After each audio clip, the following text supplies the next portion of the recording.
Bonjour, bonsoir à tous et bienvenue pour une nouvelle vidéo sur Boraya Yu-Gi-Oh!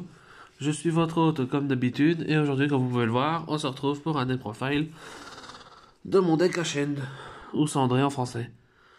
Alors deck très fun, basé sur un peu sur l'histoire de Pompéi et sur Dark Souls, qui sont deux univers rien à voir entre eux, mais ils sont un peu basés sur ça pour créer cet archétype, c'est ça que j'aime bien. Et aussi sur le principe que dans la méta actuelle, les decks les plus forts actuellement sont Snake Eyes, toujours, Yubel et Tenpai. Et le point commun qu'il y a entre ces trois decks super forts de la méta, c'est qu'ils jouent tous des magies de terrain. Et notre petit ami Veidos ici aime bien les terrains.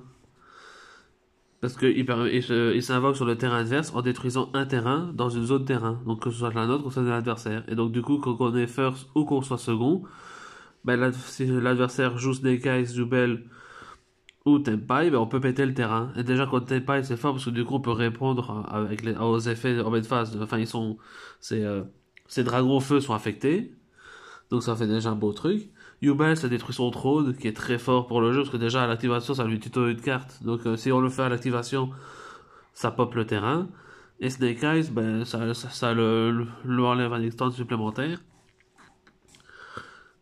Et nous, ça donne notre Veido sur son terrain pour à n'importe quel moment, potentiellement, faire un board wipe. Et donc, sans plus tarder, je vais vous montrer un peu la liste, comment je l'ai faite. Alors, tout d'abord, on va jouer du coup 3 Veidos, parce que c'est le monstre principal du deck, évidemment. Donc, quand il est dans la main, en effet rapide durant la mid phase, on peut, s'il y a une carte dans une zone terrain, bien sûr, et qu'elle est dans notre main, on peut cibler une carte dans la zone terrain, donc peu importe laquelle, l'invoquer lui spécialement sur le terrain de l'adversaire, et si on le fait, on détruit la carte, puis on peut ajouter à notre main opposée une piège continue cendrée. Alors ça c'est problématique, entre guillemets, pourquoi? Parce que vu qu'on peut ajouter opposé, on a l'option de ajouter, donc du coup on peut se prendre H. Et si on se prend H, enfin si l'adversaire active H, on ne l'invoque rien et on détruit rien. Donc c'est un peu compliqué. Il faut pas qu'il ait H en main. Mais sinon, s'il n'a pas H, ben on est good parce que du coup on lui met Veido sur son terrain. Et nous on oppose la piège que je vais vous montrer après, qui fait fusion en utilisant Veidos. Donc c'est très fort. Et justement pour avoir accès à Veidos, qui est très important, on va jouer 3 fois l'éveil, et qui est très pratique aussi. Parce que elle permet de placer Obsidian, la cité cendrée, depuis notre deck, dans une zone de terrain. Donc par rapport à la nôtre ou l'adversaire, donc c'est le terrain du deck qui représente Pompéi. Hein. Et donc voilà, on le place depuis notre deck dans une zone de terrain, donc peu importe si c'est la nôtre ou l'adversaire. Puis, si l'adversaire du coup contrôle une carte de terrain, donc si on lui donne l'Obsidium ou si à l'activation il a déjà un terrain, mais finalement on décide de mettre Obsidium chez nous et du coup qu'il est toujours un terrain, on peut ajouter un monstre Ténèbres Pyro du minimum niveau 5 depuis notre deck à notre main. Donc généralement ça va être Veidos. Le problème avec cet effet-là, c'est que le reste de ce tour, après la réaction de la carte, on ne peut pas invoquer spécialement de monstres à part des pyros depuis le deck ou l'extra deck. Et donc ça c'est important parce que du coup, depuis la main, on peut invoquer encore ce qu'on veut. Ça va être important pour une carte par après. Donc vous voyez, Veidos, enfin l'effet de Veidos, très fort. Le seul problème avec ces deux cartes-là, c'est qu'elles n'ont pas cendré dans leur nom. Donc du coup, aucun moyen de tutoriser l'une de ces deux cartes dans l'archétype, parce que notre carte de tuto, que je vous montre après, qui est la prêtresse, ne tuto que les cartes qui ont cendré dans leur nom. C'est pour ça qu'on est content qu'après le support qui soit sorti, il y a maintenant l'extinction du cendré, qui elle envoie un monstre Ténèbres Pyro depuis notre deck au cimetière, puis on peut ajouter un monstre Pyro de minimum niveau 5 depuis notre cimetière à notre main. Pourquoi c'est important, et que je le mets juste après Veidos et l'éveil, parce que c'est une des cartes aussi qui nous donne accès à Veidos. Parce que comme ils disent qu'on peut ajouter après le monstre Pyro, ça veut dire que même si on n'avait rien dans notre cimetière à l'activation de la carte, on peut envoyer Veidos et récupérer Veidos. Parce que ça, vous pouvez. C'est pas comme l'ouverture de la porte des esprits qu'on joue dans Sacred Beast et dans Yubel. Si on n'a pas de monstre à 0-0 démon dans le cimetière à la base, on peut pas activer son effet de défausser 1 pour respect 1 du grave. Faut qu'on en ait un à la base. Contrairement à l'extinction, parce que vu que c'est un vous pouvez et pas invoqué, on peut du coup récupérer ce qu'on envoie au cimetière. Donc généralement ça va être le Veidos, c'est pour ça que je le mets là du coup, parce que ça fait 9 accès à Veidos. Et aussi, on peut la bannir du cimetière pour faire une fusion d'un monstre cendré. Enfin, d'un monstre pyro. Donc c'est un très bon support. Et justement, vu que c'est une carte cendrée, elle est du coup tutorisable par la prêtresse. Qui elle, si elle a, comme tous les monstres cendrés que vous allez voir après, s'il y a Obsidian sur le terrain, ils peuvent s'invoquer SP, donc on n'est même pas obligé de les normal. Donc c'est très pratique. Et si elle est norme ou SP, comme je disais, elle ajoute une carte cendrée depuis le deck à la main. Donc l'extinction du cendré généralement, ou le terrain. Et elle peut aussi, du coup, vu que c'est plutôt une carte cendrée, elle peut aussi ajouter les monstres. Donc les monstres qu'on va jouer, c'est la chamane. Moi j'en joue deux parce que elle nous permet d'avoir un bon grain game parce qu'elle remélange des cartes cendrées dans le deck, donc elle peut remélanger l'extinction. Malheureusement pas Veidos. Mais bon ça on peut pas faire grand chose. Hein. Donc elle remélange des monstres pyro qui sont bannis dans les cimetières. Donc, je me suis trompé, elle peut bien remélanger Veidos. Je pensais que j'avais oublié qu'elle c'était pas des cendrées. Donc justement, elle peut remélanger Veidos. Donc c'est très pratique du coup à ce moment-là. Parce que ça rend nos extinctions encore vivantes pour le récupérer. On va jouer un roi. Donc en pareil, si Obsidian, on peut l'invoquer, donc comme la chamane et la prêtresse. Et lui, si durant notre main phase, on peut invoquer un monstre cendré depuis notre main, si notre adversaire contrôle un monstre avec 2800 d'attaque, donc le Veidos qu'on va lui donner, généralement, on peut invoquer à la place depuis le deck. Celui qu'on va généralement invoquer, c'est le héros, ou la prêtresse si on ne la fait pas. Et le héros, lui, une fois par tour, c'est durant la main phase en effet rapide. On peut cibler un monstre pyro sur le terrain, le détruire, puis si on a détruit Veidos, par l'effet là, on peut placer face recto le terrain depuis notre deck dans une autre zone terrain cette fois-ci, donc pas sur le terrain adverse. Généralement, cet effet-là, on va pas le faire, parce que c'est débile de détruire Veidos alors qu'on en a besoin pour cendrer à l'infini, qui est notre piège continu. Parce qu'elle dit qu'on peut faire une fusion durant la main phase, donc même la main phase adverse. Sauf qu'il faut en utilisant des monstres, et donc du coup, Veidos, le dragon de l'extinction, inclus. Donc on est obligé d'utiliser Veidos, donc on va pas le détruire avec le héros, ce serait bête. Et il gagne aussi 500 d'attaque pour chaque matériel utilisé. Et après, on peut bannir elle depuis le cimetière et un monstre ténèbres, pyro, pour que jusqu'à la fin du tour, tous les monstres actuellement contrôlés par l'adversaire deviennent pyro. C'est pour ça que j'en joue deux. Parce qu'il y en a un qu'on veut d'office de coup avoir sur le terrain. Et si après on peut avoir l'autre au cimetière en parallèlement par la défaussant avec une carte qu'on verra plus tard, ou ce genre de choses, eh ben, ça nous permettra du coup de faire son autre effet, de transformer tous les monstres adverses en pyro. Et du coup d'utiliser cette fameuse carte pour pouvoir invoquer nos monstres pyro de l'extra deck. Et après maintenant, on va montrer du coup la carte qui fait tourner tout le deck aussi, et qui sont mentionnées sur tous les monstres, Obsidian. Qui elle dit que les monstres à invoquer spécialement contrôlés par l'adversaire deviennent pyro pendant que c'est notre tour à nous. Donc c'est un peu dommage que ce soit pas pendant son tour aussi, mais ce serait trop fort. Et après, les autres effets, on peut les faire qu'une fois par tour. C'est que durant notre end phase, on peut cibler un Obsidian qui est dans notre cimetière, la placer en dessous de notre deck, puis piocher une carte. Donc à elle toute seule, elle se recycle. Donc c'est ça qui est cool. Et après, si elle est détruite alors qu'elle était dans une zone terrain ou si elle était bannie quand elle était dans une zone terrain, on peut invoquer un monstre cendré depuis le deck. Et donc c'est pratique parce que quand on fait Veidos pour la détruire, on invoque Veidos et on pose la piège. En résolution, Obsidian va invoquer par exemple le roi. Et vu qu'à ce moment-là, l'adversaire contrôle un Veidos, enfin un monstre avec 2800 d'attaque minimum, on pourra invoquer la prêtresse ou le héros. Donc ouais, ça tourne assez bien tout seul. Et vu que c'est une carte clé, on va jouer Terraformation pour justement en avoir le plus possible. Mais encore plus, on va jouer Rotation de plateau. Parce qu'on va jouer d'autres terrains pour les jouer sur l'adversaire. Donc multi-univers, moi j'ai décidé de jouer. Parce que si on ne contrôle pas de carte face recto dans notre zone terrain, on peut l'activer. Et on peut cibler une magie de terrain qui est bannie ou dans l'un des cimetières, détruire elle. Et si on le fait, on place la carte ciblée face recto dans notre zone terrain à nous. Donc même si on cible un terrain dans le cimetière adverse, on peut le lui piquer. Donc ça c'est pratique des fois pour les mirror match ou dans notre cas ça change rien parce qu'on veut avoir Obsidian.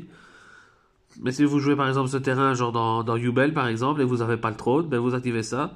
L'adversaire a le trône dans le cimetière, vous pétez votre multi-univers pour avoir le trône de l'adversaire et vous l'activez chez vous. Donc c'est sympa. Notre PZ c'était fait bien sûr qu'une fois par tour. Et si un ou plusieurs cartes dans la zone terrain vont être détruites par un effet de carte. On peut bannir cette carte depuis notre cimetière à la place, donc ça protège les terrains aussi. Et on va jouer aussi la planète pressurisée Wetsof pour pouvoir du coup jouer Fenrir, qui est une bonne carte du coup pour d'interruption. C'est un bon monstre qui embête, qui fait peur souvent aux gens. Parce que son effet est quand même pas dégueu de pouvoir bannir face verso, parce que c'est important le fait de que ce soit face verso, parce qu'il n'y a pas beaucoup de cartes dans le jeu qui récupèrent des cartes bannies, même si elles sont face verso. Je pense à Nyan Nyan qui elle permet de le faire, parce qu'elle dit qu'elle remélange une carte bannie dans le deck. On précise pas qu'elle doit être face recto ou verso, donc elle peut le mélanger. Mais il n'y en a pas beaucoup, de comme ça, et en plus, du coup, c'est un bon monstre en go first ou en go second. Et en plus, à jouer avec nos magies de terrain, ça nous donne un body supplémentaire. Donc c'est très sympa. Et en tout cas, là, on va dire que tout ça, c'est un peu de l'engine. Même si, bon, on va dire que les Fenrir et tout ça, c'en est pas vraiment. Mais vu qu'on joue rotation de plateau pour justement avoir plus facilement notre Obsidian, ils font partie un peu de l'engine. Et le non-engine qu'on va jouer, c'est là, par exemple, la fameuse carte que j'ai parlé, pour faire nos monstres pyro pendant le tour adverse, si on les a mis tous pyro, ou nos autres targets, parce qu'on en a beaucoup. La super poly, qui est très forte, hein.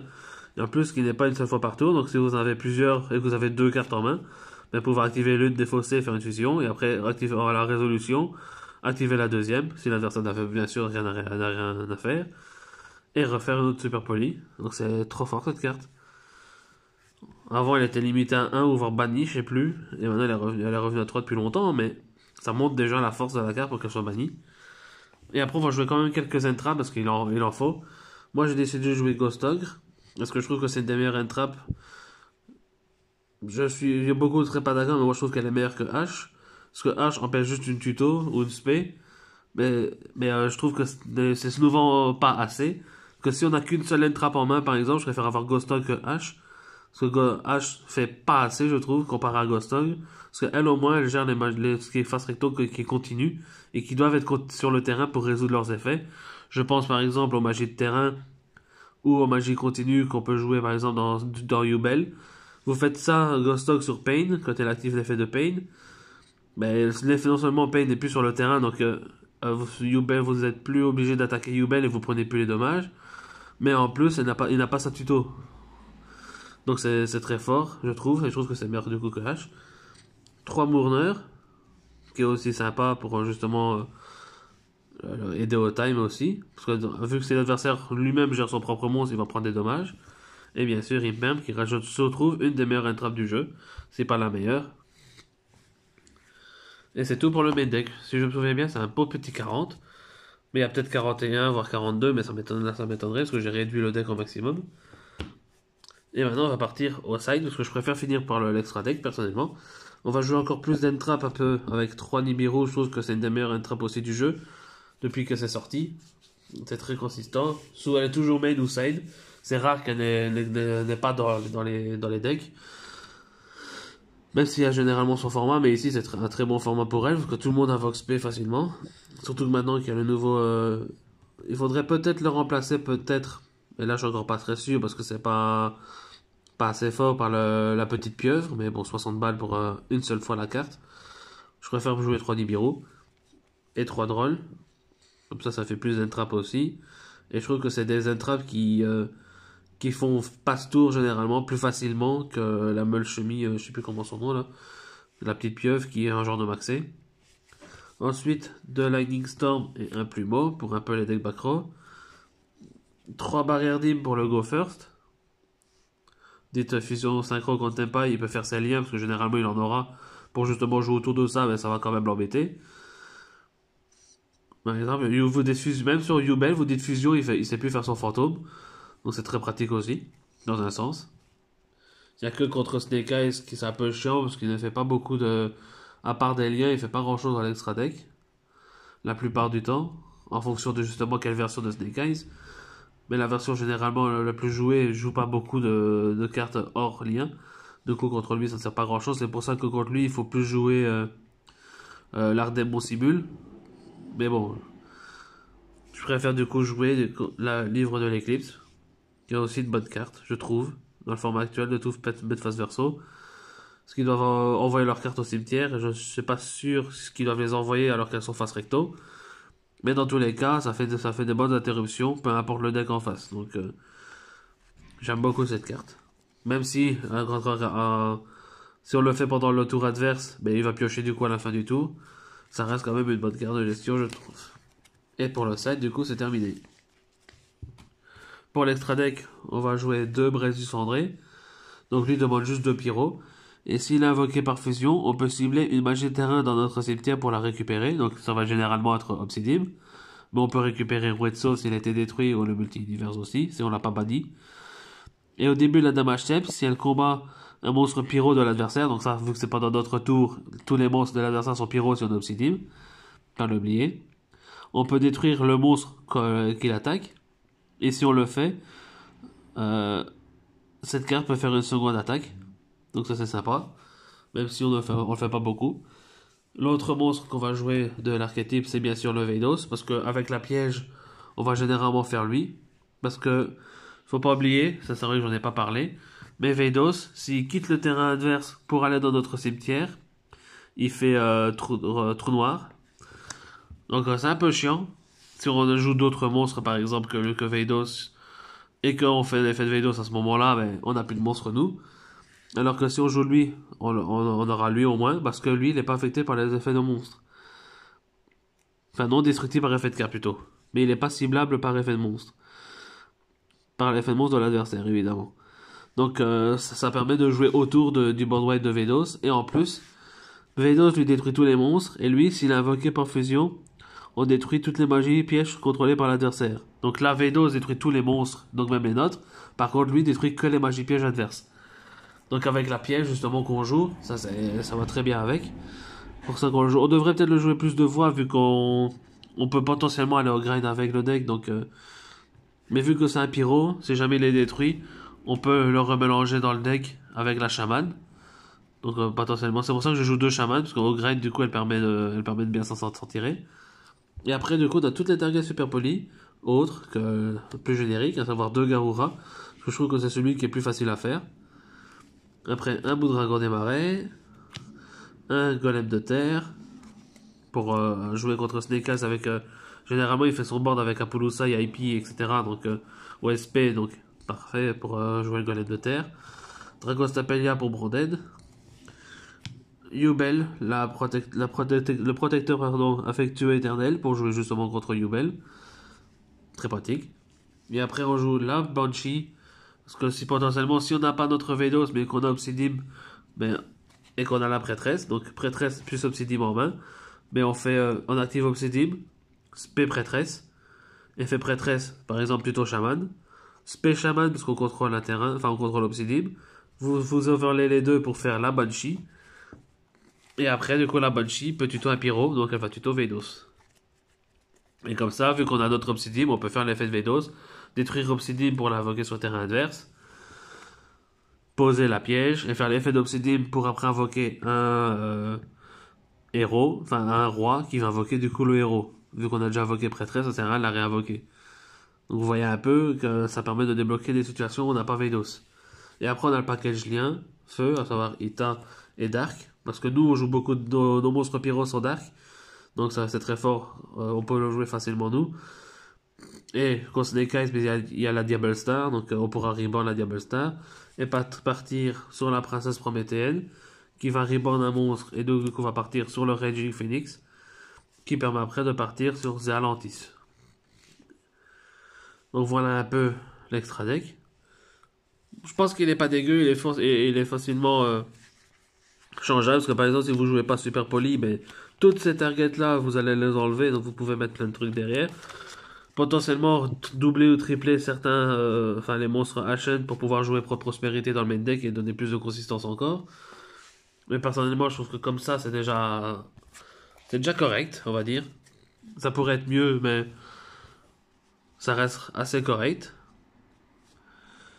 Et voilà, dites-moi ce que vous en pensez, ce que vous avez pensé du deck en lui-même, enfin de ma decklist, avec ce que vous pensez que je devrais modifier, ce que vous avez pensé du deck en lui-même.